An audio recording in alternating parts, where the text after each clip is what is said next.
Welcome to Sustainable Success. If you're just joining us, we're here, been on the Voice America Business Channel, now on Lisbon since January. Our show has been out now for over 8 years. We've had over 430 episodes, I believe. It's hard to believe. But again, we want to thank you, the listeners that have been with us since day one, since back in 2017, I believe it was May 15th of 2017. It's hard to believe we've been on the airwaves that long. But again, we want to give a big thanks to all of you that have been with us since then. And again, if you are new to us, you found us here at the Lisbon platform with Voice America Business Channel. And you could also listen to us anytime on Apple, Spotify, even YouTube now on the audio side. We're not a video-based show, but audio. And also our Facebook page at Sustainable Success 2017. There we've had many of our great guests sharing their words of wisdom and insights to help elevate you and your business to the next level. And again, we've covered a lot of content over the years. And if there is any new content you'd like to see on a future show, don't hesitate to reach out to us here at chris@sustainablesuccess.net. We'd be more than happy to take that information to see about covering for a future show and aligning with the right subject matter expert to deliver it. With that being said, our show is being brought to you today by Alumni Direct. Alumni Direct is a new social media community platform dedicated to bringing alumni together from all different generational types and an opportunity to meet new people for the first time. Now, this is a membership program, taking out all the noise out of social media. You get to come in and generate genuine and authentic relationships with the people you choose to interact with. And if you'd like some more information about Alumni Direct, feel free to reach out to alumnidirect.com. That's alumnidirect.com. We've got a great show again planned for you today. We're going to be talking about the inner voice of selling, what keeps you stuck and builds massive sales. Your mindset drives metrics. In this episode, we're going to be bringing in Doug C. Brown. He's the CEO of CEO Sales Strategies and a leader behind over $960 million in sales. And he's going to be sharing today how your inner voice influences your ability to sell, lead, and grow. A little bit of another information about Doug is he is a renowned sales revenue and profit growth expert.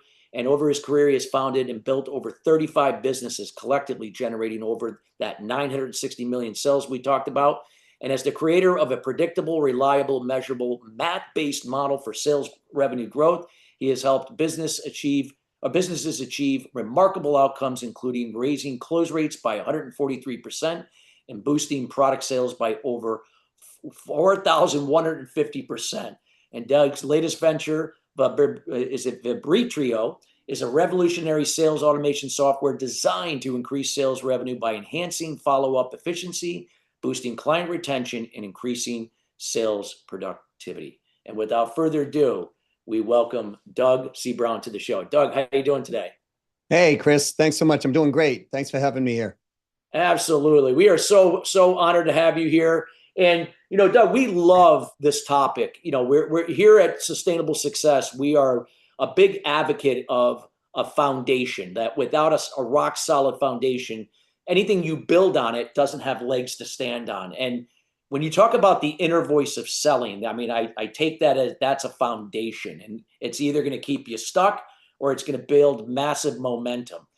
Can you maybe share with us, even from if you like to, from a personal perspective, your journey, and then a little bit about, that inner voice and why that is so important and which one we're listening to?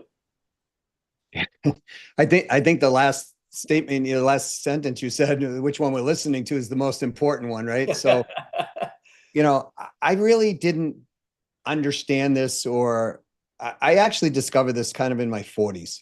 When I was, growing into my 40s, and it was late 30s actually. I think it started, and so what happened was I was doing fine, right? I was doing a multi-six-figure income as a sales person at that point, building businesses on the side, owned my home outright, had everything pretty much set.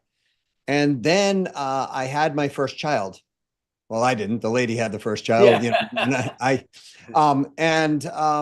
remember walking, or I took a walk, and I lived on a really high hill, almost a kind of small mountain, and I was walking up the hill one night, and I could hear my deceased father's voice in my head. I know this sounds kind of weird.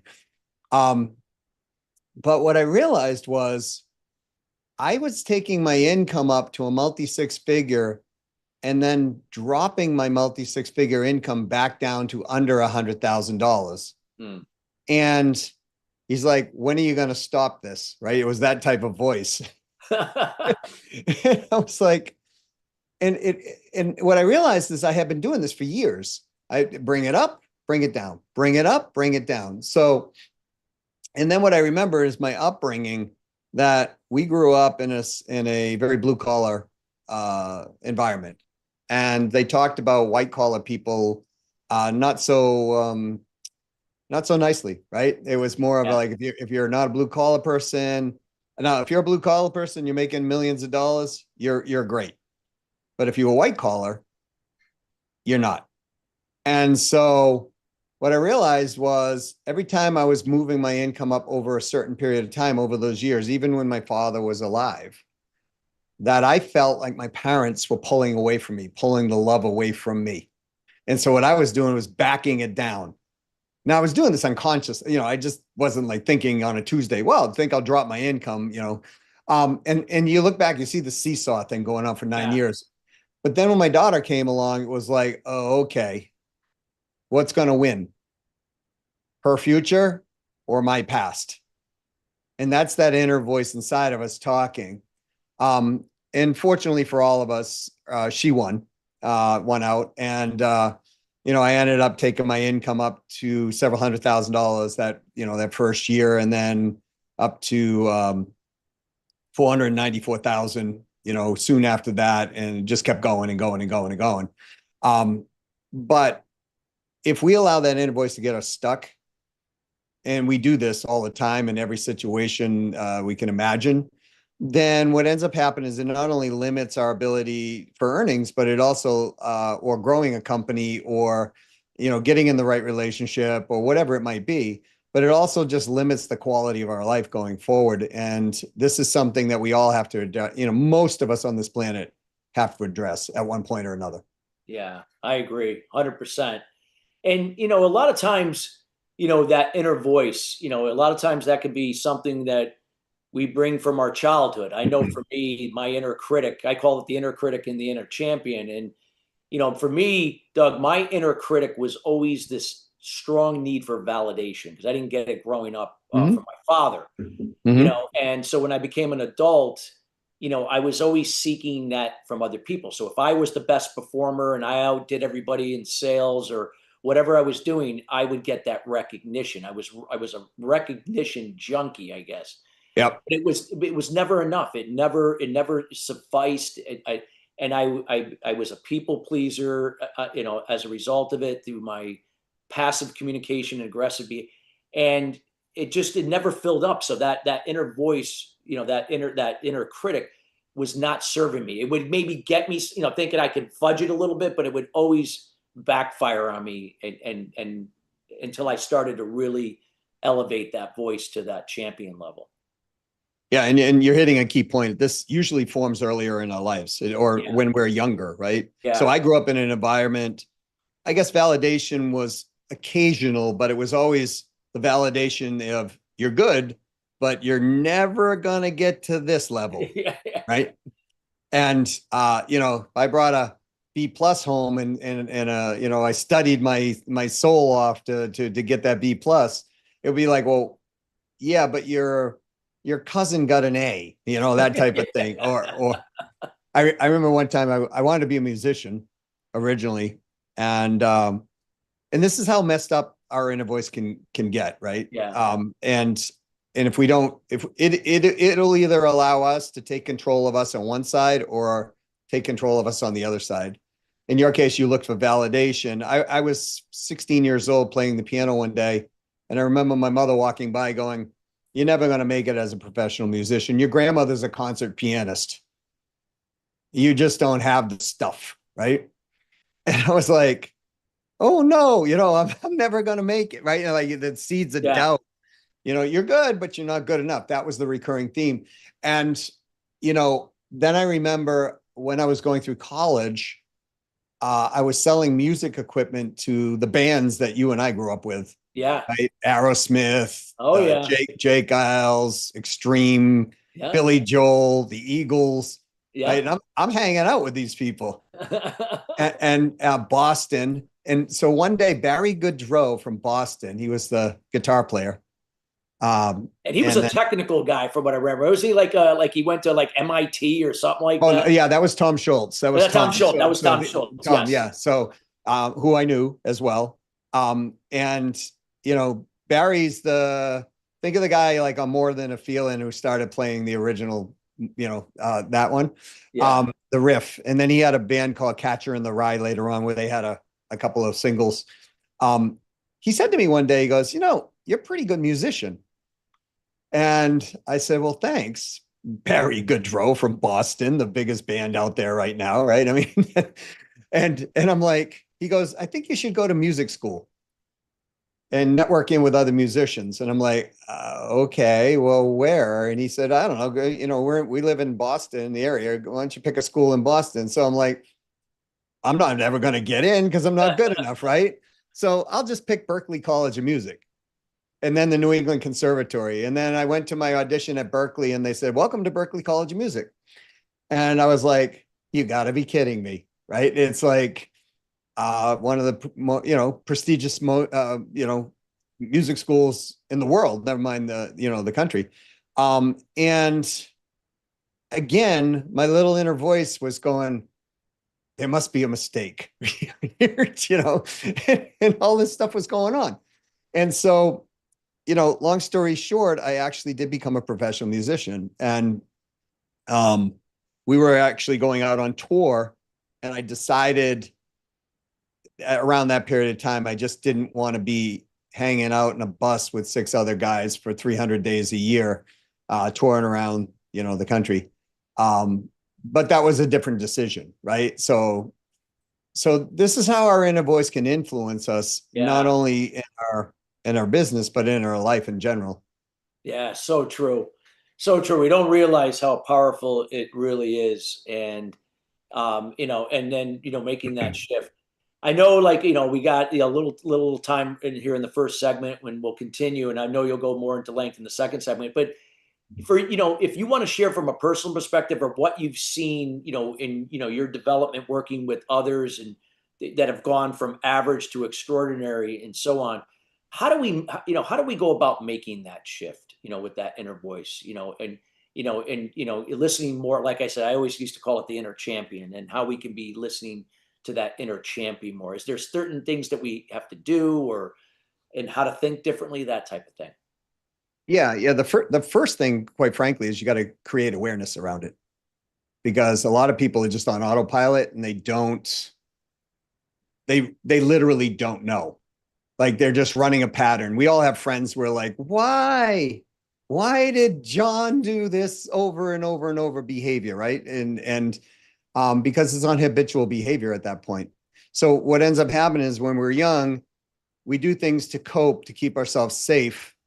And we want to please the masters, who are usually mom, dad, preacher, teacher, your brother, sister, whatever.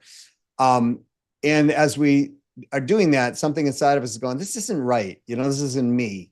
But we keep doing it anyways because we want the reward. And as we keep going along the path, it just becomes habitual. So we sort of forget about it.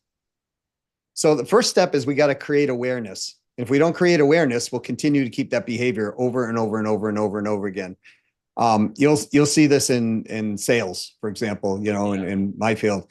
I've watched people who have literally closed sales, and because they grew up in an environment where negotiation was always rewarded, they'll renegotiate after the sale was closed and lose the sale. Yeah. Right. So yeah, that is the first step. Awareness is the first step. Then understanding what that pattern is, and then creating what we would call a pattern interrupt in the process. Because otherwise what happens, if we look at this as kind of like a Y, if we're traveling up the bottom end of the Y, the letter Y, we hit a center point. That center point is where we make an instantaneous decision to go down one fork of the Y or down the other fork of the Y. let's say the left side's the way we're supposed to go. That's the pathway of happiness, villa. But if we're constantly have been trained to go down the right side of the fork, we just get a stimulus, run down there, and that decision's instantaneous. We go right down the right side of the fork, and we end up in unhappy ville, if you will. Yeah. But people repeat that over and over and over. So we've got to interrupt that pattern as soon as we know what that feeling or that thought trigger is. And all we do is we just question it. It's like, hey, you're back. Welcome, friend. I wonder what you're trying to serve up to me today. Right. And you start questioning it. Are you really even real? Is this thought or this feeling truthful, or is it just a feeling I'm feeling? Yeah. That will give you enough information to go, okay, now I can make a logical decision. And so we've got to keep interrupting that and repeating that pattern over and over and over to go down the left side of the fork, if you will, the left side of the Y. Yeah, no, absolutely. Absolutely. I love what you just shared here, Doug, because it just really sets the tone. And I know in the second segment, we're going to go into more length about that, and then how we can really increase our, either whether if you're in sales and how we can increase our sales, or even if it's just increasing our business overall in terms of revenue or any KPIs. What I would say, we got less than a couple minutes, about a minute and a half before we go to break. Instead of breaking into something new, we'll do that in the second segment. Can you sum up some of the key points that you made so far in this first segment to really set the pace what we're going to talk about in the second segment? Yeah, I mean, we all have this inner voice, right? Some people will call it the inner child voice. We all have this. It's non-escapable. We train that voice as we're young, and as we grow older, we're just big kids in a larger body, really, when it comes down to it. That the decisions, our thoughts will go to our actions. Those actions will go to an outcome. And if we're getting the outcome we want, we keep repeating the behavior. If we're not getting the outcome that we want, we've got to change the direction of that thought that will result into a different action, which will end up into a different end result for us. It's a straightforward process. Yeah. Sounds easy, but in real time it's a little more difficult. Yeah, absolutely. Absolutely. Wow, yeah, it was great. And I hope everybody listening here, whether if you are in sales or you're not in sales, and this is something that can impact somebody that is a performer, a producer, this is a great show that you could share with them, this episode, because there is going to be more to come that Doug's going to share. So I hope everyone's getting value and taking notes. I know I am. And again, we encourage everybody to go back and listen to this show in its entirety again, to make sure you don't miss anything that's really viable to where you are and where you want to go. We got more to come, everybody. We got to go to break, but we'll come right back with the inner voice of selling, what keeps you stuck or builds massive sales. We'll be right back after the break.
Welcome back to Sustainable Success. If you're just joining us, we're talking about the inner voice of selling, what keeps you stuck or builds massive sales. We're here with Doug C. Brown. He is the CEO of CEO Sales Strategies, a leader behind over 960 million in sales.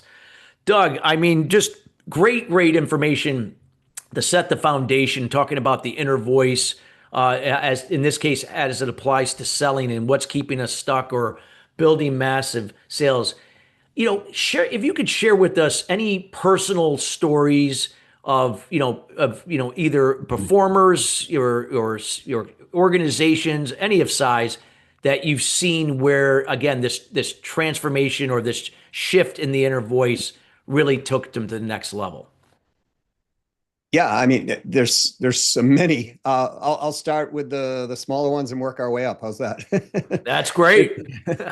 So, so I had a gentleman who was a sales representative for a company. He was making about $140,000 a year selling, and he went from $140,000 a year to 2.1 million in commissions in his first year. And I always do this exercise to create the awareness. Remember, awareness is one of those things that we got to create in the beginning. So I told him, I said, look, grab a business card. Make sure it has a back on the card that you can actually, it has a little bit of white or whatever, something you can strike, carry around a pen or a pencil. And every time you tell a non-truth, whether it's a large non-truth or a small non-truth, I want you to strike the back of that card. I said, I don't care if it's a non-truth to someone else or to yourself. Like you really wanted to go to this, I don't know, Italian restaurant, but you told somebody, let's go eat Thai food or whatever, right? It's just small or large, does not matter. And anyone can do this. And so they were like, okay, sure. And he did. Long story short, he came back to me a week later. I said, how you do? He goes, I had 114 strikes. Oh my God. I'm like, I'm in a week. I'm like, this wasn't a contest, right? Like to see how many you can get. And he said, no, he goes, Doug, you know what I realized? I said, what? He goes, I'm a liar. Oh I'm a bleepity blank liar. He's like, I lied to myself. I lie to my clients. I lie to everyone. And I said, well, how do you feel doing that? He said, no, I did that to survive growing up. Because if I didn't lie, I get beat. Right. And so I said, well, great. And we worked a little longer on these triggers and reformed them, et cetera, et cetera. And, by the end of the year, he was at 2.1 million. The following year, he was almost $1 million higher. And he was the number one rep in his company. So this is kind of the massive shifts that happen with people on the inside. I worked with a couple of, these guys made me laugh. They were like doing hedge funds and financial services and things like this. And one of the brothers came to me. There were two brothers. And he said, I got to get out of this business. My brother is trying to sleep with all the clients and, I can't stand it anymore. I'm making $450,000 a year. I got to go out on my own. It's my brother, right? And then so we started talking and we went through similar exercises and structure and didn't take very long. It was about 4 months later. He was realizing it wasn't his brother. It was only his own internal perception of what was going on. His brother wasn't sleeping with everybody. He was just friendly with people. Right. And the craziest thing, Chris, their business went up from the 4th month to like the 7th month. Their business increased almost 20%. Holy cow. And around the 6th month, he said to me, well, I get it. It wasn't my brother. He said, but you know what? My wife's a little, she's gained a little too much weight lately. She's got this. And so we worked on that. 5 months later, he and his wife were in the best place they've ever been. His business was skyrocketing. They were going to open a new location, right? Story after story after story like this. People who have, we had one gentleman, he had a $200 million company. And he hated his life. And so we got to the real core of what does he truly want and why had he built the business? And like you, he was building it for validation because he kept thinking the bigger he gets, the more people will go exactly validate you. Right. And so anyways, long story short, we ended up, and he was super happy about this. ended up taking him almost out of the business. He worked instead of, 70 hours a week like he was doing. We showed him how to reframe that inner voice and run 12 meetings a week in his business. So he worked 12 hours a week, extracted himself out of the business, and started working on personal things that he wanted to through his life. And the funny thing is, when he got out of the way, he had a lot of good people in that company. They actually grew because he was kind of the bottleneck of the process. And so like, it's really weird to me that we all think that human beings, if we're running business or sales or whatever, that, well, they're a CEO of a company, they must not have these problems. They're doing $200 million. Or, look, this guy's making $2 million. He has no problems, right? Or whatever, right? And that's not the case. The reality is we are all wearing a title, but we're all human beings, and most of us were brought up in a certain way. Some of us horrendous conditions compared to the rest of us. Oh, yes, absolutely. Right. And so we all have these battle scars and wounds that we tend to deal with. But your inner voice is always talking to us. It's always talking to you. Yeah. And no, I agree 100%. And again, we got to be mindful of what we're receiving or accepting and filtering out what is, garbage. I always like to say, take the head trash out. yeah. In fact, and here's the thing: if you don't take the head trash out, so your inner voice will, it will start off as kind of a feeling or a thought, right? It's kind of like, people call this intuition, right? You walk into a room, it's like, something's wrong here. Or, geez, I went out on a date and the person's lovely, but there's something just not right. My inner self's telling me, nah, don't go down this relationship path. But man, I am so like attracted to this person. So you just keep going down that path. And then all of a sudden, you find out after you're married that, oops, this was the wrong thing, right? That wasn't the right thing to do. But when you trace it back, you can look back and say, oh my goodness, there were so many signs. Like I have a good friend, super good friend.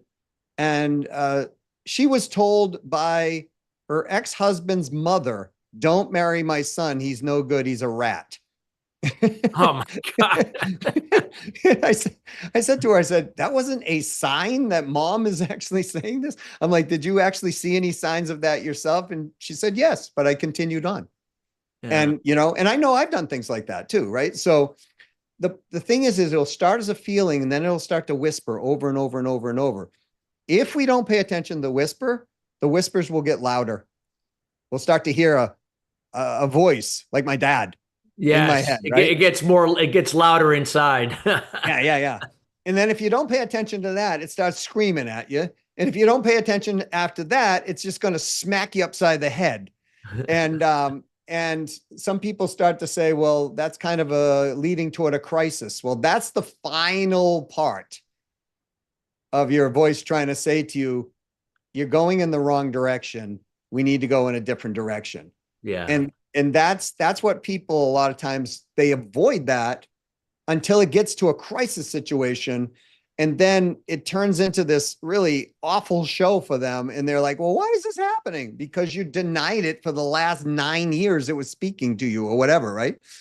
So, Steve Jobs did a commencement speech at Stanford. And I loved it because he said in that speech, he said, if you're getting in your head that voice that this isn't right for too many days in a row, it's time to take a different direction. Yes. And that's what he was talking about. But if it's holding us up and we don't do anything about it, our lives continue to move by, because time moves on.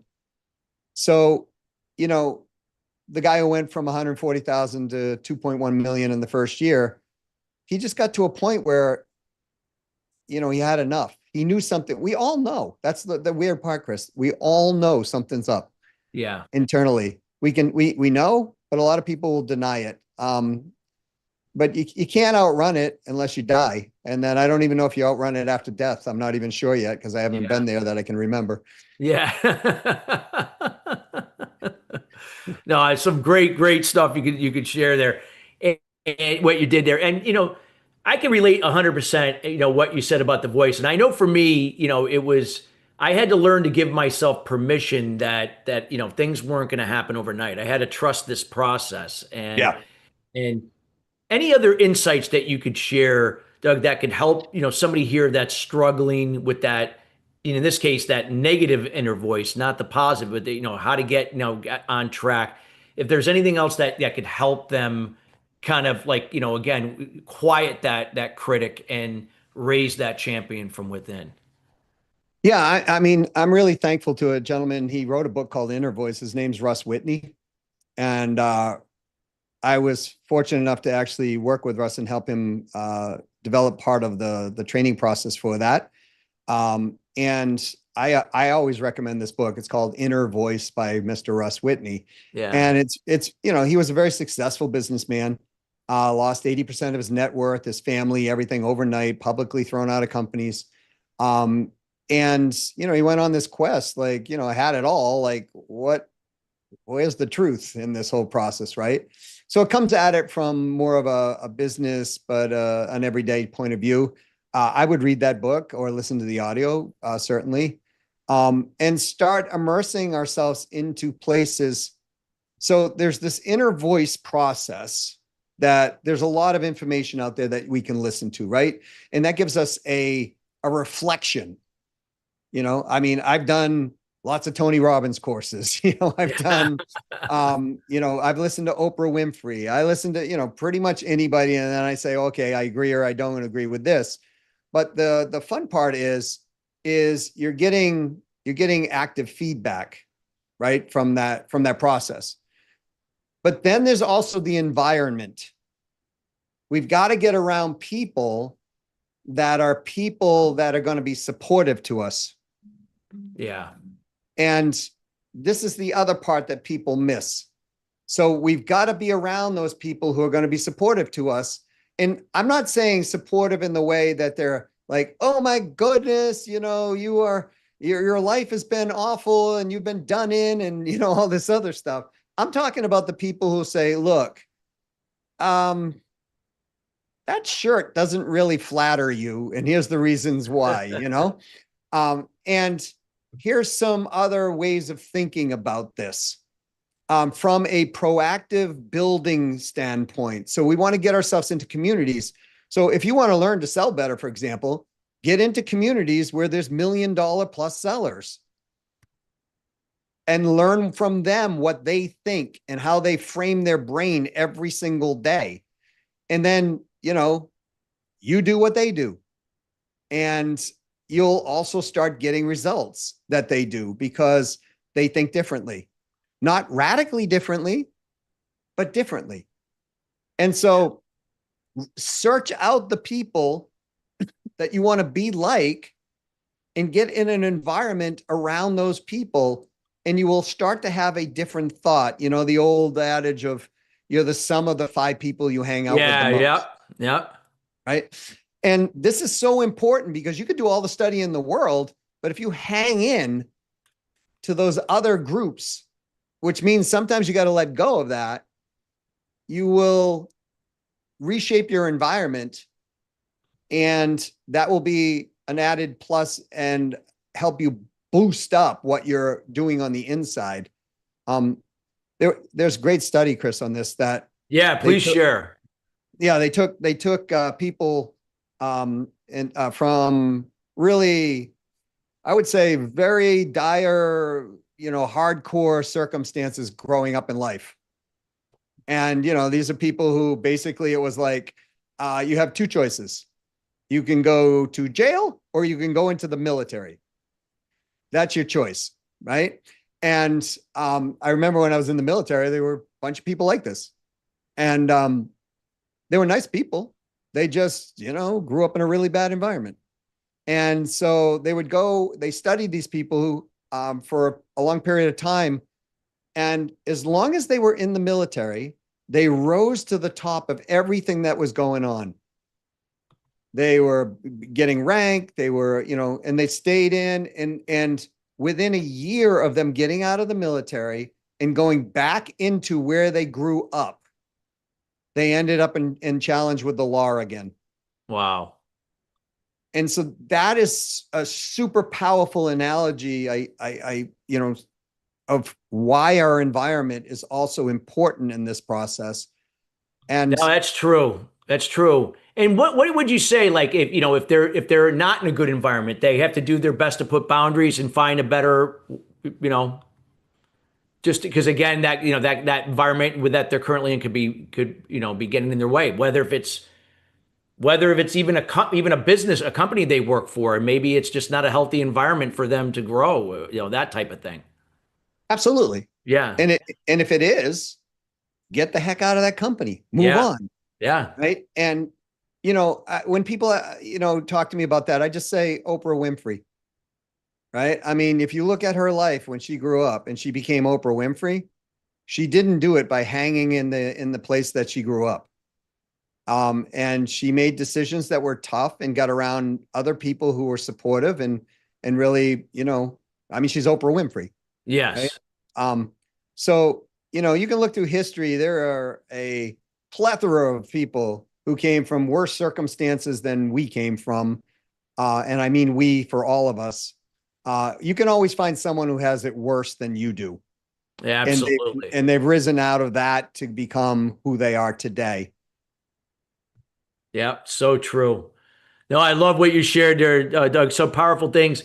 So, as we're getting close to the end of this second segment, in 15 seconds, 20 seconds, just again, sum up in high impact what you shared with these stories and again about taking into account the environment, all the key points that you made.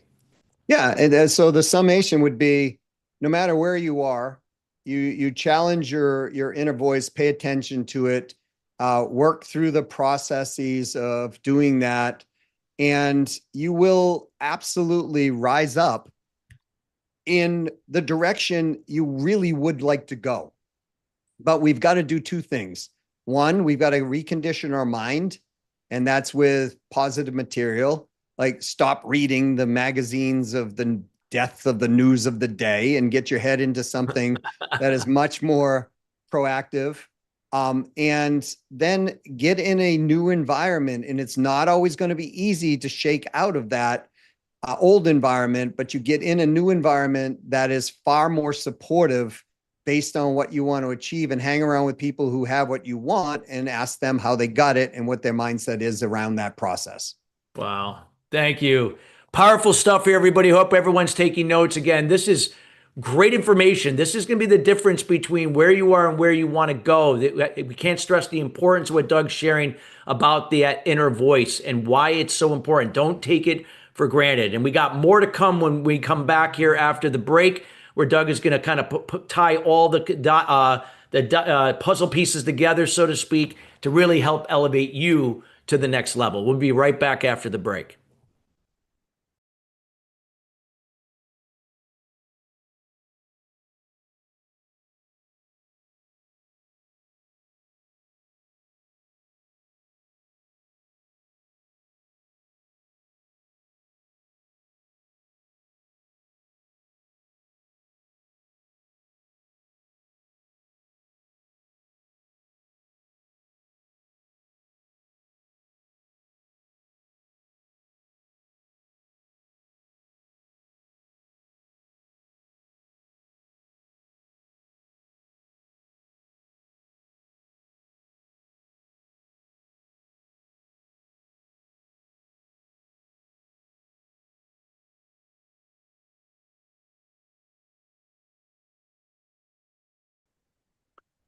Welcome back to Sustainable Success. If you're just joining us, we've been talking about the inner voice of selling, what keeps you stuck or builds massive sales. We're here with Doug C. Brown, the CEO of CO Sales Strategies.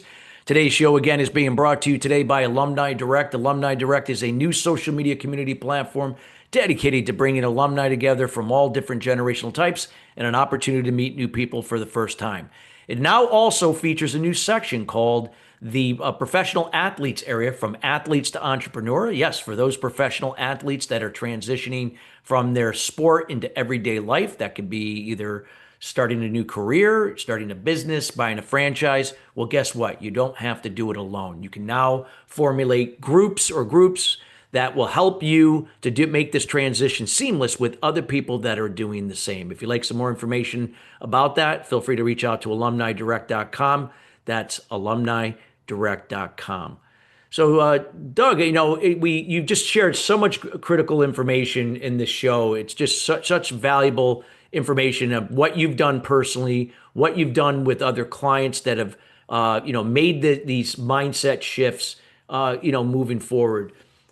What would you say, like right now, like how important, and feel free to elaborate on anything else too. Don't feel like you just got to leave it to this question, but how important is when making this shift? How important is the concept of discipline? Discipline, not being scolded, but doing something that you normally haven't done or don't probably like to do because it's uncomfortable, but you're doing it anyway because you know it's going to serve you forward, and then being accountable and consistent with it. That's total key, right? I mean, that's like without the accountability, the regimen that you're talking about, right? Or regiment, without having that discipline, accountability to the process, you'll get a light lift. And this is where people get into trouble, Chris, because they're not in that environment. It's like, look, if you want to stick to the gym, right? Folks, you don't do it yourself. You get a workout accountability partner who's going to come to your house and roust you out of bed in the morning and say, come on, we're going to the gym. Right. And so it is super important to do that. I mean, if you look at gyms, I did, because I worked, part of the work I did for gyms, and I was shocked at they were working on like a 14% occupancy after like March, right? So January, February, March, right? They know the gyms fill up and they kind of go away. But they still keep paying their dues. And that's the point to everybody. You're still going to pay your dues one way or another in this process.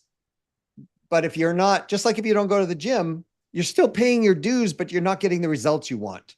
Yeah. And so emotionally, we're still paying the dues. We're paying it, and how we show up as a parent for our kids. Yeah. How we show up. What you said, that it's that consistency. You're not doing it just for, I want to make more sales. I got to do it like all these roles that I have in what I do in my life.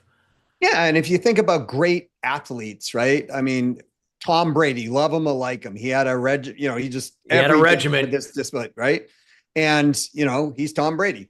And so you look at anybody who's grown a business or grown especially a sales career. You've got to show up every single day and do the business of the business. What is that? Acquisition, client acquisition. Every day you've got to do something to reach out to new clients, follow up with new and past clients, have conversations, et cetera, et cetera. It never ends. Yeah. Right. You just don't I just sold a bunch of stuff. Then you stop. And then 6 months later, you're like, well, geez, I don't have the clients coming through. Well, no kidding, because everything takes a wave of momentum. And so we have to stay consistent in this process. Now, the fun part is once you kind of get through the majority of the adjustments, we're talking 5-10 minutes a day. Now, you can do this while you're brushing your teeth, right? I mean, if you wake up in the morning and the first thing you do in the morning is, forget if you're not going to the gym, but you wake up, you do, 10 push-ups, 10 sit-ups, 10, squats, and stretch your body out for like, what does that take? 3 to 5 minutes? Yeah. You'll be healthier. If you're brushing your teeth and you're listening to something, which I do every morning, almost without fail, I've got some type of podcast that is talking about some subject. I listen a lot to like Arnold Schwarzenegger's podcast, for example, right? Because he's the first section of it, first like 3-4 minutes are usually, how do you grow? What's the personal growth path of, how are you thinking? What is going on? So I'll click that on. time I'm done brushing my teeth, I've heard him in my head for 4 minutes going, oh, that's a great idea. Yeah, that's good. Right. And so take your shower, listen to something else if you want, then get out while you're toweling off, listen to something else. You got to do something anyways. You're going to be thinking about something as a human being in there. Why think in the shower when you're in there like, oh my goodness, what doom and gloom is on the news today? Man, inflation's going up. Man, you know what? My boss is such a jerk, right? And you're just having all of these self-talk, regiments going on in your head. And guess what that's doing? It's reinforcing your habitual behavior to think. Yeah. So it doesn't have to be this overwhelming process. It's got to be just incremental progress. Look, if we get 1% better a day, Chris, every single day, 1% better, in 70 days, statistically, we're twice as strong. True. Right? It's not a race. You got to pace because you're going to burn out or you're going to lose sight of what progress you are making. Well, here's the crazy part. Crazy good. Right? And I've had this happen to me, and I've had this happen to clients, that when you do this over a period of time, people actually come up to you and they say the strangest things. Did you lose weight? Right? Or, in my case, did you get hair? That type of thing, which is kind of ridiculous, right? Because I don't have any. But they will say things I remember when I went through this process, one of my best friends, Mike, called me up one day and he goes, dude, I just got to tell you something. Something's changed about you. He goes, I said, well, what do you mean? He goes, I like the new you. I'm like, what are you talking about? He goes, you're like Zen Doug. And I said, what do you mean? He goes, Doug, you were so stressed out all the time before. And what I noticed at that point, Chris, prior to and during that time and even since, I attract better quality relationships because I feel more self-confident about my own abilities. I feel calmness within inside me. I feel that I can almost do anything but have a baby, right? Type thing, if I really set my mind to it. And growing up in an environment like we talked about, where validation was not always present or good was never good enough, we will create self-doubt in our head. When we start believing that, and we take that label and stick it on us, there's a difference between I'm scared and I'm putting a label on myself. I'm scared, because if we're temporarily scared, that could actually be beneficial.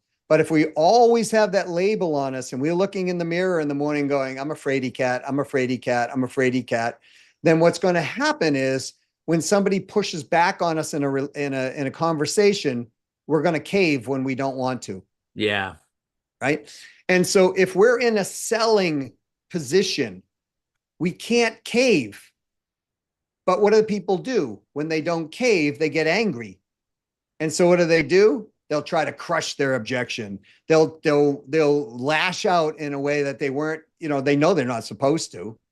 And so, the person will go, I don't think I can afford this. And they go, it's your problem. Everyone can afford this, right? And so sale done, pretty much, right? So it's one of those things that if we don't take the inner side of what we are and we show it the way we're going, it will follow our body. If we show it the way we're going. So important to do that and keep it up every single day, and it doesn't have to be a long time. If you get up in the morning, do a few push-ups, do a few sit-ups, and listen to something, and then take another 2 minutes and just write down, I don't care, on the back of a napkin, what you're grateful for in your life.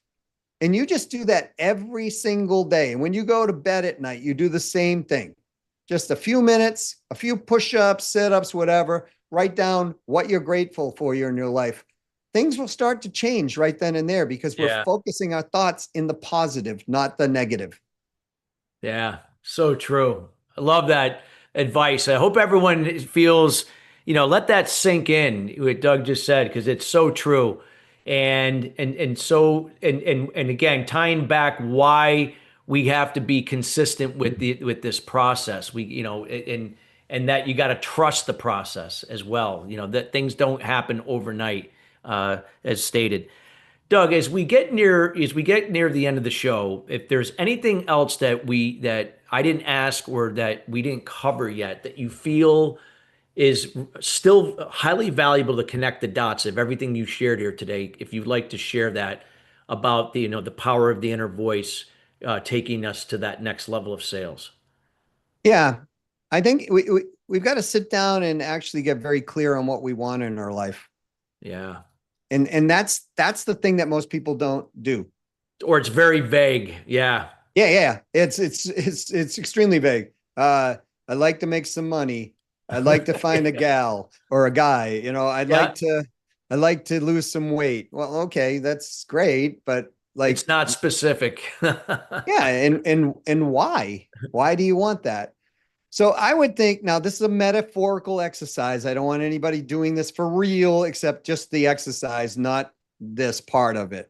I want you to pretend that you died. Yeah, you please, literally, everybody, don't go kill yourself. Right, exactly. This is just an exercise, metaphorical exercise, right? But pretend today could actually literally be the last day that you were here. And then I want you to write down that date. And then I want you to write down what they're going to read at your funeral. What's the eulogy? Yep. Take a look at it.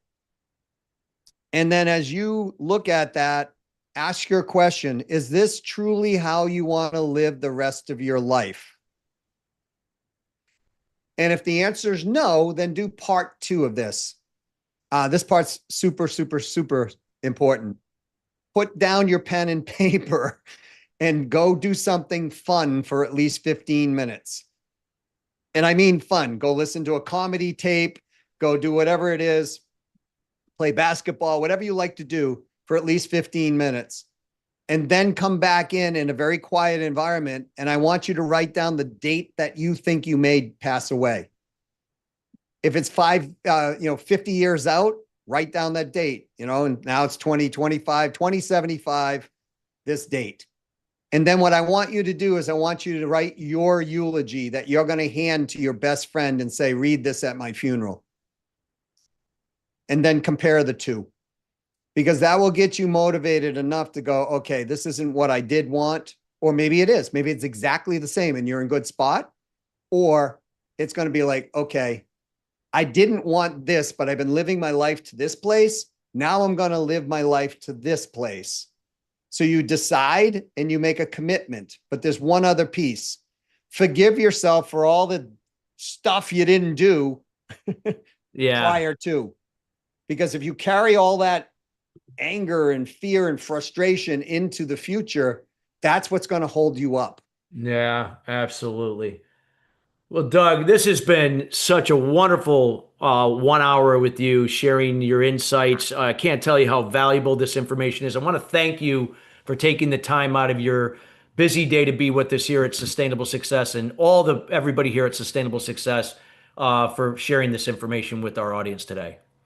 Oh, you're welcome. I'm grateful to be here, and hopefully this resonates with someone and they go, absolutely. Yep, okay, we're going. Absolutely. I want to just leave this next minute and a half for you to share with the audience. How do they get in contact with you? What are you up to, and anything that you'd like to offer them? And of course, all this that you share, we'll put that in the show notes as well. Yeah, I appreciate you allowing me to do that. I mean, they can get me at doug@ceosalesstrategies.com. That's my email address.